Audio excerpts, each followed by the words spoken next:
When was the last time when you were in double thoughts about doing something?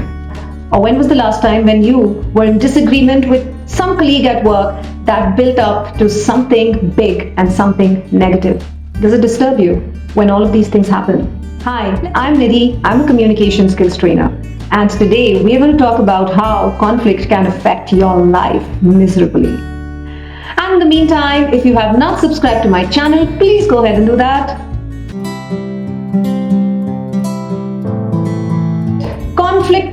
Conflict. Conflict is a part of our life, our daily life. I'm sure each one of us goes through conflict of some kind on a daily basis. We are constantly debating, sometimes with ourselves or with external entities. And even though we don't realize the impact it has on us is humongous. It's huge.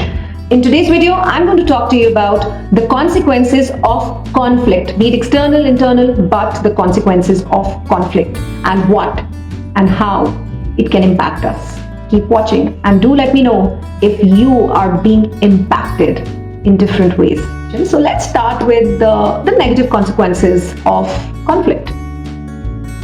The most negative, so one of the most important the negative consequence of conflict is stress. Stress with increased negative emotions of possibly anger or resentment.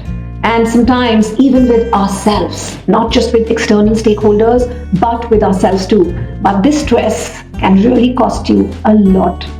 Conflict also diverts your mind away from your goals and your tasks. You're not able to meet them as per whatever you have planned. And you're mostly distracted. Think about it. If you're working in a team, it definitely destroys team cohesion. You'll always notice some kind of a crack, some kind of disturbance within your team in times of conflict. And when so much happens, it reduces your productivity. The outcome is less. Whatever you have planned for yourself, you're not able to achieve that. And when you're working for somebody else, it's not just productivity, because that productivity has a ripple effect on the profits also of an organization, and that can cost you a lot.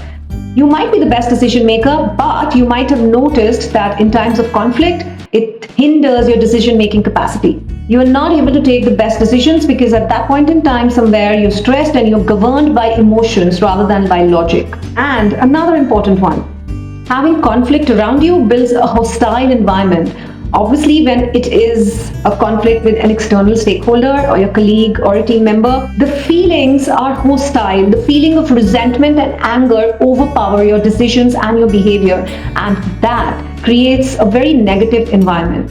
So think about it, if any of these negative consequences is something you are going through. But, it's fine. Conflict is a negative word, but there are some positive consequences too. So I am not signing off without sharing with you the positive consequences, because if you're not getting a way out, I hope these positive consequences will help you think in a positive direction and handle the conflict better.